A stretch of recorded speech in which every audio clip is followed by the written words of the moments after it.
الله أكبر الله أكبر الله أكبر الله أكبر. أشهد أن لا إله إلا الله. أشهد أن لا إله إلا الله.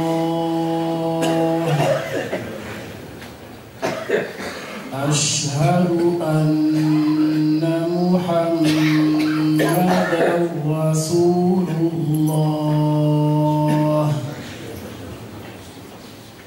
أشهد أن محمدًا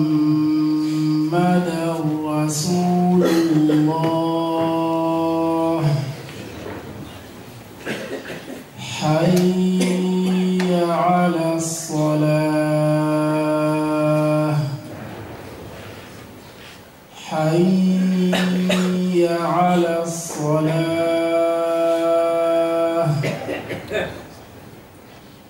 حي على الفلاح. حي على الفلاح.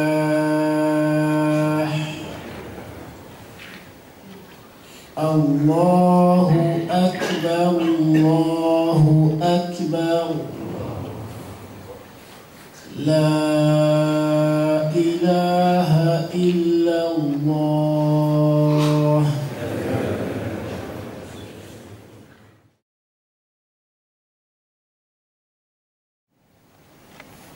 الحمد لله رب العالمين، نحمده ونستعينه ونستغفره ونستهديه ونعوذ بالله من شرور أنفسنا ومن سيئات أعمالنا. من يهده الله فلا مضل له ومن يضلل الله فلن تجد له وليا مرشدا. وأشهد أن لا إله إلا الله وحده لا شريك له، وأشهد أن سيدنا وحبيبنا ومعلمنا وقائدنا محمدا عبده ورسوله بعثه الله بالحق بشيرا ونذيرا وداعيا إلى الله بإذنه وسراجا منيرا. بلغ الرسالة، أدى الأمانة، جاهد في الله حق جهاده، تركنا على محجة بيضاء ليلها كنهارها لا يزيغ عنها إلا هالك، نسأل الله العافية.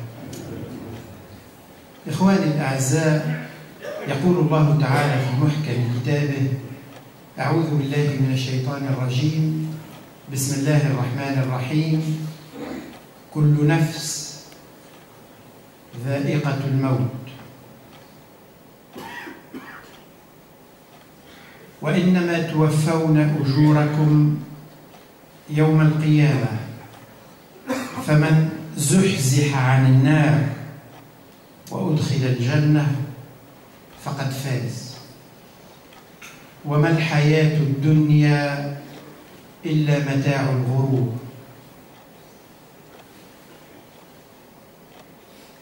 لتبلون في أموالكم وأنفسكم ولتسمعن من الذين أوتوا الكتاب من قبلكم ومن الذين أشركوا أذى كثيرا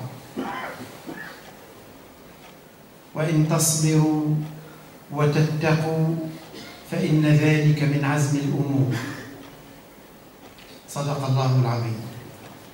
ربي سبحانه في القرآن إخواني الأعزاء يعطينا أدوية. القرآن حين يفتحه المسلم، بل الإنسان مسلم أو غير مسلم، إذا كان قلبه صافي، عقله مفتوح، يجد في القرآن دواء كأنه داخل الصيدلية الفارماسي، كأنه راح يشتري دواء. أذكر قصة صحفي أمريكي يقول في 2005 سنة 2005 كان في أندونيسيا سايح، حضر على انفجار في شاطئ كان هو فيه، تفجير ضد سواح، ماتوا فيه عدد كبير من الناس. قال: قررت يومها أن أدرس الأديان. يقول: كنت ملحد عادي، ولكن أصبحت ملحد معادي للأديان. وبدأ يقرأ، بدأ يدرس. سنة 2009 4 سنوات بعد كتب كتابا نشره حول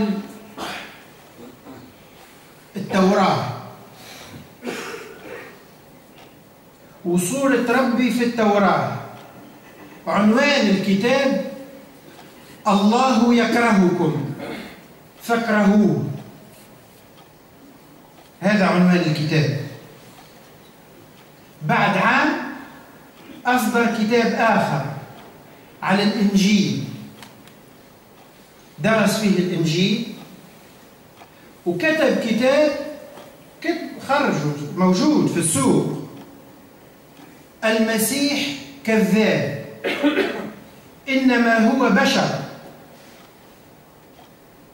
إيش معناه كذاب؟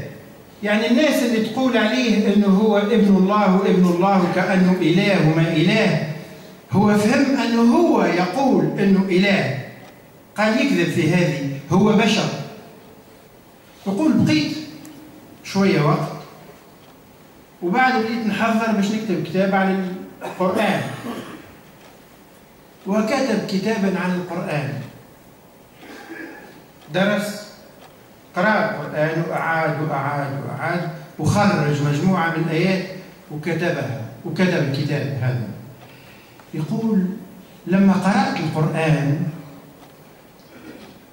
شعرت أن الذين يهاجمون القرآن من الصحفيين، من الملاحدة، ياخذوا آيات يقصوها، ما يقرأش الصفحة الكل، السورة الكل، الكتاب الكل، لا، ياخذ آية يقطعها ويفهمها كما يريد. يقول: كما يفعل بعض المسلمين أيضا، ياخذ آية يقطعها من سياقها. لما قرأت القرآن وجدت أن التفجيرات والحروب هذه اللي نسمع عليها والناس كل تحكي عليها مش من القرآن خارجة، لا، هي خارجة من سياسة بلداننا احنا، سياسة دولنا، الدول الكبيرة هذه، الدول العظمى، لأنها تحارب وتقاتل وتحتل وتفتك في البترول وغيره وغيره وغيره. هذا يخلي الناس ترد الفعل عليها وتقوم بعمليات مختلفة. خلاصة ما وصل إليه هو أن القرآن غير مفهوم. هو فهم أن الناس اللي تتحدث عن القرآن يتحدث طبعا على غير المسلمين، ولكن للأسف حتى بعض المسلمين أيضا مش فاهمين القرآن. بعض المسلمين أيضا مش فاهمين القرآن. وأنا مش أتحدث على بعض المسلمين هذا اللي فجر ويقتل، لا، غير هذا أيضا، حتى غير هذا، عامة احنا كثير منا لما ياخذ القرآن يعمل الحركات هذه التقليدية، يقدر القرآن، ولكن ينسى شيئا، أن القرآن هذا شفاء. وش معناه شفاء؟ مش يعني إذا كان واحد بطنه توجع فيه وسنه يوجع فيه وضرسه وراسه يداوي، مش هذا. ربي سبحانه يحب يعالج به مشاكل النفس البشرية، لأنه مشكلة الإنسان وينها؟ إن في الجسد مضغة إذا صلح الجسد كله، وإذا فسد الجسد كله. شكون يقول الكلام هذا؟ الطبيب، طبيب الأطباء، رئيس الأطباء، النبي صلى الله عليه وسلم يقول لنا في الإنسان حاجة إذا صلحت صلح الإنسان كله، قلبه، وإذا فسدت فسد الجسد كله. إن في الجسد مضغة ألا وهي القلب. الشفاء هذا اللي في القرآن شفاء لما في الصدور، شفاء لما في الصدور. ربي سبحانه في الآيتين هذه ماذا يقول لنا؟ يقول لنا الموت اللي أنتم ناسينها هي مش نسيتكم. أنت ناسي، تعرف اللي موجودة ولا لا؟ إحنا منا فينا شكون مش عارف أنه باش يموت؟ لا، ولا واحد فينا عارف يموت، ولا واحد. كلنا عارفين أن سنموت، ولكن فاكرينها؟ تفكرينها؟ لا لا. احنا لو كان واحد منا جيه برية فيها انه بعد شهر سيخرج من بيته، من يوم تصله الرسالة الى يوم، الى ذلك التاريخ يقوم ويصبح، ينام ويصبح، والخبر هذا في باله، ما بقاش ينساه. فالله سبحانه يريد أن يبين لنا أن الموت هذا ما يجيش تنساوه، لأنه لا ينساكم. كل نفس ذائقة الموت، وإنما توفون أجوركم يوم القيامة، فمن زحزح عن النار وأدخل الجنة فقد فاز. الفوز الحقيقي مش هذا اللي احنا نعيش فيه، الأوهام اللي نعيش فيها. طبعا مش معنى هذا الواحد يقول ما دام هذه أوهام إذا نمشي نبقى في الجامعة وما بقيتش نخرج لا لا لا لا طبعا لا. ولكن معناها إخواني الأعزاء الإنسان ما يخليش نفسه يغفل،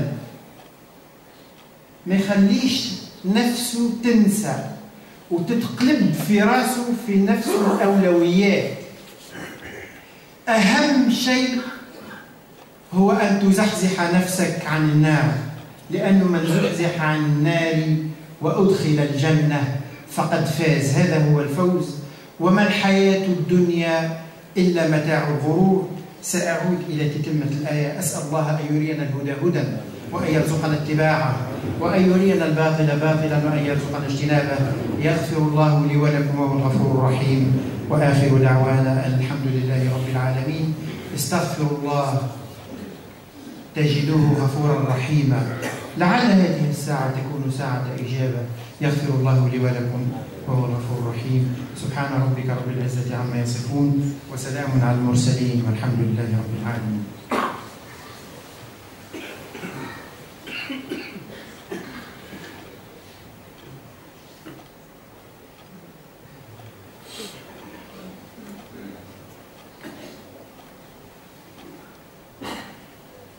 الحمد لله رب العالمين، وصلى الله وسلم على خاتم المرسلين وعلى آله وصحبه أجمعين ومن تبع هداهم إلى يوم الدين.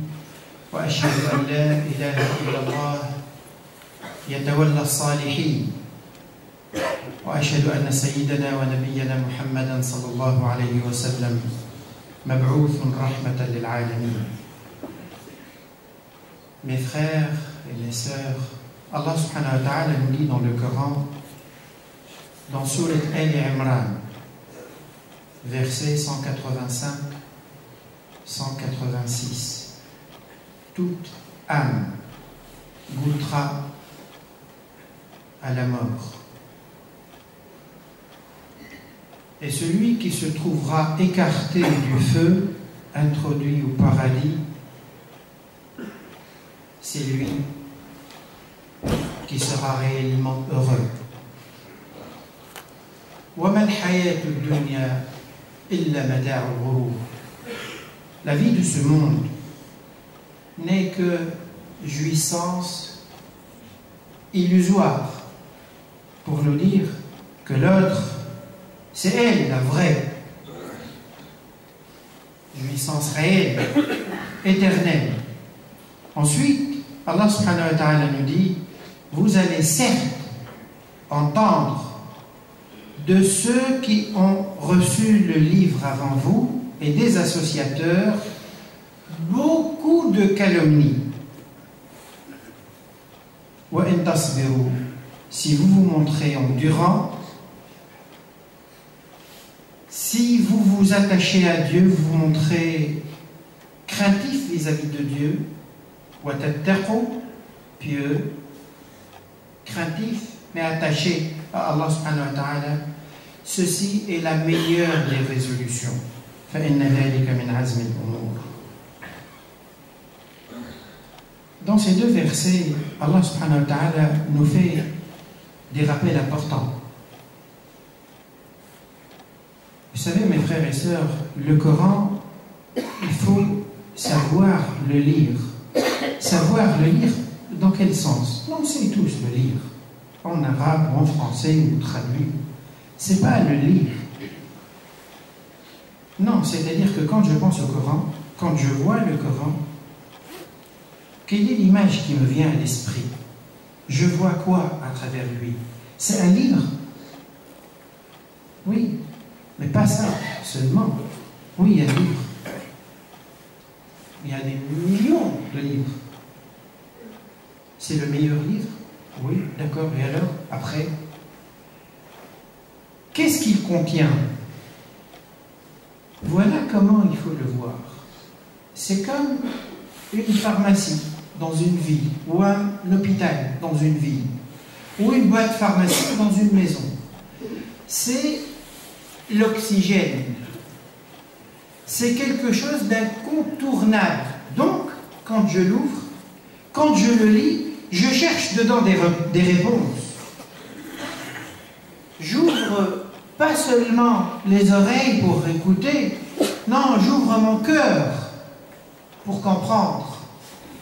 Celui qui le lit de cette manière-là, il fera un effet sur lui, qu'il soit musulman ou non musulman. J'ai cité tout à l'heure une anecdote. J'avais lu le récit d'un journaliste américain qui en 2005 avait se trouvé sur une plage en Indonésie et il a échappé à la mort. Il a vu un attentat fait par un groupe, des groupes spécialistes dans les attentats aujourd'hui, et qui se revendique de l'islam, qui se dit, qui fait agir au nom de l'islam. Il dit: j'étais athée, mais athée simple, simplement athée, non croyant. Je suis devenu athée, anti-croyant. J'ai décidé de me spécialiser dans l'étude des religions. Je suis devenu théologien amateur, il a dit. J'ai plongé dans l'Ancien Testament. Je l'ai décortiqué. 4 ans plus tard, j'ai publié un livre sur l'Ancien Testament. Le titre du livre: Dieu vous déteste, détestez-le. Il a vu comment Dieu est présenté dans l'Ancien Testament. 1 ou 2 ans plus tard, il publie un deuxième livre sur la Bible, l'Évangile, le Nouveau Testament. Jésus-Christ vous a menti. Il n'est qu'un être humain. Pour le musulman, il ne nous apprend rien. Il est être humain. Et puis, il se retourne vers le Coran. Et il commence à préparer la matière pour écrire un livre. Et il a publié un livre sur le Coran. Le livre, les 2 premiers ont été des best-sellers. Le dernier a eu des réactions de journalistes, de critiques, etc., un peu mitigées. Et il y a eu parmi les critiques des articles dans lesquels on lui posait cette question: pourquoi tu ne critiques pas l'islam? Il a dit: j'ai gardé cette réponse, cette question un certain temps, et puis il a publié un article: pourquoi je ne critique pas l'islam? Et il présente les impressions qu'il a eues de la lecture du Coran. Il dit: quand j'ai lu le Coran, ce que j'en ai tiré, c'est que ceux qui critiquent le Coran à longueur de journée, dans les médias, les journalistes, les intellectuels, les universitaires, qu'est-ce qu'ils font? Ils coupent des bouts de versets par-ci, par-là, ils les isolent de leur contexte et disent voilà, le Coran dit ça. Tuez-les là où vous les trouvez. Faqtuluhum haythu thaqiftumuhum. Quand on vous dit ça, ça c'est dans le Coran. C'est vrai, c'est dans le Coran. Mais vous savez, dans le Coran, nous savons, il y a un verset qui dit Waylul lil musallin. Malheur à ceux qui font la prière. C'est dans le Coran aussi. Ça veut dire qu'il faut vider les mosquées. Il faut arrêter la prière. Bien sûr, quand on coupe comme ça, comme on veut, on fait dire à tout n'importe quoi. On peut prendre la parole de Dieu, la parole de n'importe quelle parole, et on fait ce qu'on veut. Ce qu'on veut. Tuez-les là où vous les trouvez. Là, il parle. Lorsque on se trouve sur un champ de bataille, sur le champ de bataille, il parlait lorsque les musulmans, à l'époque du prophète sallallahu alayhi wa sallam, se trouvaient armés face à une armée. Eh bien, tuez-les là où vous les trouvez. Mais sur le champ de bataille. Il a dit, ce que j'ai trouvé, c'est que ceux qui critiquent le Coran ne font que découper, tirer des bouts de versets à droite, à gauche. Et j'ai constaté que malheureusement, certains musulmans font aussi la même chose qu'eux, la même erreur qu'eux. Et en poussant ma lecture, ma réflexion sur le Coran, ce que j'ai compris, c'est que ce qu'on voit aujourd'hui, les meurtres, les tueries, les attentats, les morts, etc., c'est pas au nom du Coran. Même si ceux qui le font parlent du Coran. C'est pas vraiment le Coran qui a poussé les gens. Parce que le Coran, il était là depuis 15 siècles. Pourquoi aujourd'hui, comme par hasard, qu'est-ce qui s'est passé? Le Coran est toujours là. Pourquoi il y a 10 ans là qu'il s'est mis à produire cet effet? Pourquoi il n'a pas produit avant? Il a dit les causes réelles de ce que nous voyons sont ailleurs que dans le Coran, sont dans le contexte politique mondial.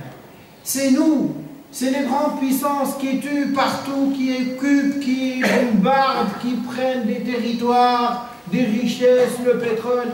Bien sûr, on fait subir ça à n'importe qui. Il peut devenir fou. Il va faire quelque chose, il va réagir. Quand on ouvre son cœur au Coran, il nous parle. Il nous parle. Quand on le lit, j'ai dit tout à l'heure, comme on rentre dans une pharmacie. Ici, dans ces deux versets que j'ai récités, Dieu, qu'est-ce qu'il veut nous dire? Il veut d'abord remettre les priorités réelles dans notre tête. Il nous dit que la mort que vous avez tendance à oublier, elle ne vous oublie pas.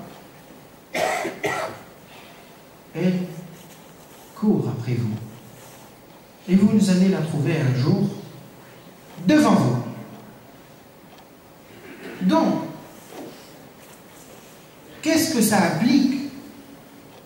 Ça veut dire, pensez-y. Pensez-y autant que possible. Si vous pouvez ne jamais l'oublier, eh bien faites-le. Faites-le. Je sais, mes frères et sœurs, qu'en disant ça, c'est très difficile dans le contexte dans lequel nous vivons. C'est très difficile. Il n'y a pas de mort. Ici, on ne voit pas la mort. On ne voit pas la mort. Quand on va dans un pays arabe, celui qui va faire une umrah, il ne fait pas une prière une prière obligatoire au haram, sans qu'après la prière, il entende celui qui fait l'appel à la prière dire « As-salatu ala al-mayyit yarhamkumullah. As-salatu ala al-amwat yarhamkumullah. » Ou dans nos pays, « Salat al-janaza yarhamkumullah. » On entend tout le temps la prière pour un mort, pour des morts. Donc on se rappelle, ici, c'est comme si elle n'existe pas, on ne la voit pas. Or, le prophète sallallahu alayhi wa sallam nous dit « Akthirou, akthirou, من ذكر هادم اللذات الموت. Essayez de vous souvenir le plus possible de celui qui met fin à tous les plaisirs, la mort. Pensez-y. Pensez pourquoi? Pour que vous devenez tout le temps mélancolique, triste? Non, non. Pour que vous ayez les bons repères dans votre vie.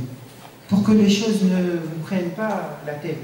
Pour que cette vie, les biens de cette vie ne prennent pas le dessus sur vous.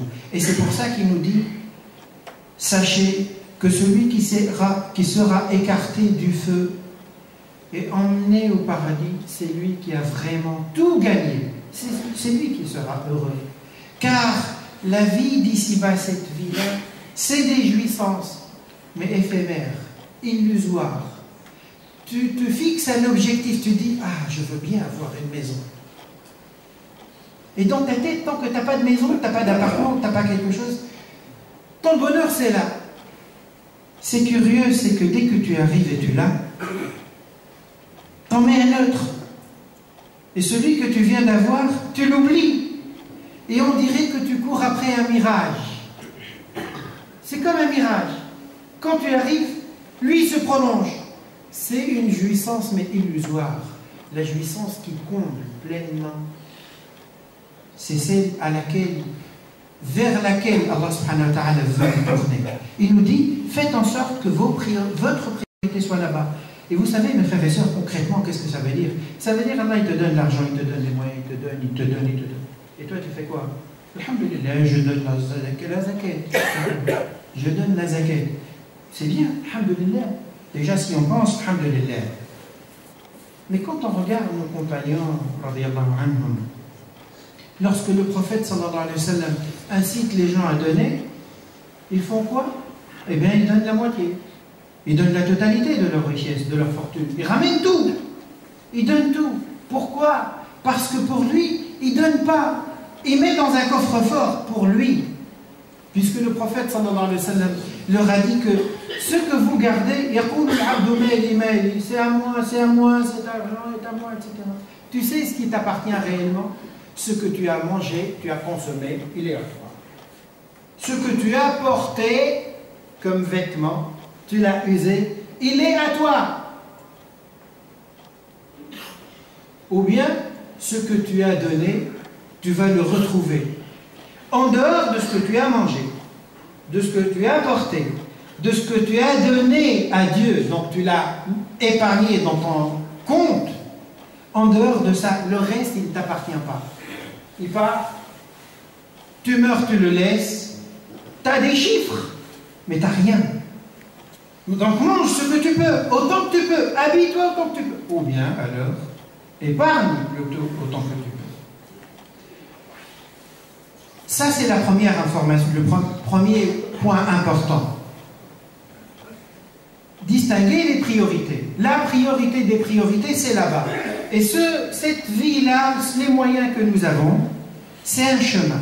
Deuxième chose, deuxième enseignement de ce verset, Allah subhanahu wa ta'ala nous dit, vous allez entendre beaucoup de calomnies, beaucoup de mal. De qui? Eh bien, de ceux qui se disent croyants. Ils croient en Dieu. Ils se réfèrent à un modèle judéo-chrétien. On insulte. Ah, c'est la liberté d'expression. Je ne t'insulte pas, non, je m'exprime. J'exprime ce que je ressens au fond de moi-même. Eh bien, comment vous répondez? Il y a un ami, un frère qui est décédé, il a notre âge. Il est mort entre 40 et 50 ans.